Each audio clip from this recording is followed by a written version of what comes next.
first section is just to simplify and to state excluded values. So the first step for both of those is to factor, all right?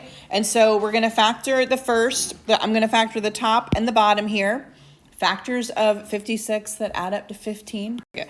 So I'm going to factor, they are both negative because I need a negative 15 and I need a positive 56. So they're both negative. All right. And on the bottom, they're also going to be both negative. Factors of 48 that add to 14. Yeah, so 6 and 8. And those are also both negative. All right. So at this point, this is where I would actually find my excluded values. Okay. Before I do any canceling, I'm going to do the excluded values. And the reason is I actually already have it set up to do that. The excluded values are always going to come from your denominator, all right?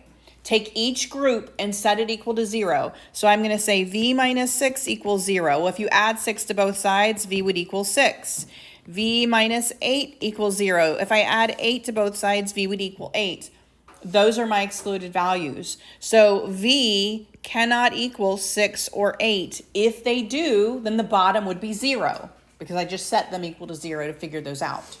So excluded values is something I do before I start canceling because whether it cancels or not, if it makes the bottom a 0, it is an excluded value. All right. So that's excluded values. Now I'm ready to cancel. And I'm going to say, what do I have in common? And what can cancel out? Here, the v minus 8, that group is in common. And so that reduces just like 2 over 2 is 1. 3 over 3 is 1. V minus 8 over v minus 8 is 1. All right. And so I've canceled those to 1. And so what I have left over is the rest of that answer. That's the simplifying v minus 7 over v minus 6. And this whole thing is going to be my answer. Excluded values and simplified. A little hint here. Your math teacher is never going to give you something where you have to multiply 5 times 50 and do those factors.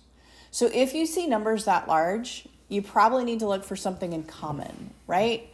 And so like if I'm looking at 5x cubed, 35x squared, and 50x, I have a 5 in common and I also have an x in common. And so I'm going to factor out a 5x first, right? And so I'm actually going to do it up here so I can write it. So if I take that 5x out, then I have an x squared plus a 7x plus a 10. That's much nicer, right? Much nicer factoring there. And so my full factoring on top is going to be factors of 10 that add up to 7. Well, that's 5 and 2. So I have x plus 5 and x plus 2.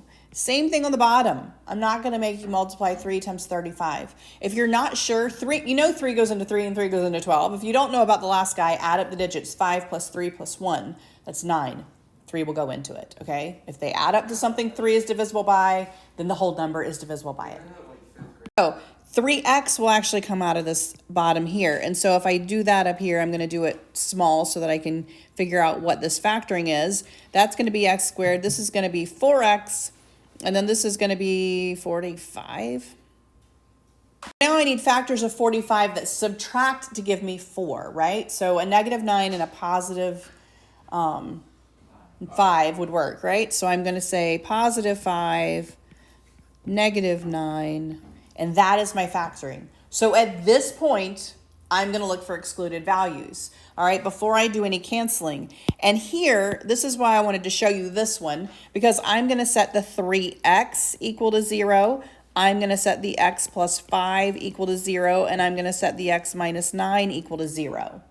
All right, all three of those. I have 3 factors, 1, 2, 3. So in this case, my x cannot equal, well, here I would divide by 3, right? So x can't equal 0. Here I would subtract 5. X cannot equal negative 5. And here I would add 9. X cannot equal positive 9. Those are my excluded values. Now I'm ready to start canceling, all right? The first thing I notice is I can cancel these x's, right? X and x can cancel. What else can cancel? My x plus 5. And so I'm left with this 5 and this x plus 2 on top.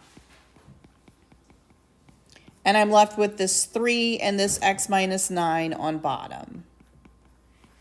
And that whole thing is my answer, excluded values, and I have simplified. So for this next couple of pages, it's blended all in there. It's multiplication and division. So you're going to just need to pay attention to which one you have, whether you get a highlighter and highlight all those divisions and make sure you flip those. Whatever you have to do, pay attention to your operation, all right? And so for multiplication, you're ready to go. Start factoring, all right? And so I'm going to look at each piece of it. The n plus 7, well, that cannot factor. 4n plus 40. The only thing I can do here is take out a common factor, which is 4. Over here, factors of 80 that add up to give me 2. One's positive and one's negative, so that's going to be n plus 10 and n minus 8. And then again, with the 5n plus 35, I can really only take out a common factor, which is a 5. And so I have n plus 7. Now, when you're multiplying, any top to any bottom can cancel straight up and down or diagonally. Okay, it's just like cross-canceling and reducing fractions. And so I'm going to look for anything that can cancel, and if it can't, I actually box it to make sure I don't forget it at the end. This n plus 7 can cancel with the n plus 7. This n plus 10 can cancel with the n plus 10. The n plus 8 does not have a group, and the 4 does not have a group. I want you to look at this particular one because most people would want to, at this point, reduce something. I also have a 5. And so you cannot cancel that 8 with that 4. That 8 is part of a group. There's a plus or minus. So nothing else can cancel here. I'm ready to just multiply across. When everything cancels, that's just a 1. So if I multiply across, I have 1 times this group.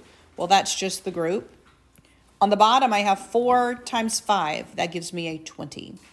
And so this is as simple as it gets. I cannot reduce anything else at this point. So I'm going to flip this second one. I've put this on top. I'm putting the 15 one on bottom, and I'm going to factor out that 15n squared. And I am going to be left with just n minus 1. So keep, change, flip when it is division. You're going to keep the first one, change it to multiplication, whichever one you use there, and flip. Flip the second one. All right? Factoring is the same. Cross-canceling is the same once you have flipped it. Now I have a multiplication problem. It is identical to the one I just did. I'm going to cancel whatever cancels here. And so when I look at this, I'm going to say, well, the n plus 7 can cancel with the n plus 7. The n minus 1 can cancel with the n minus 1.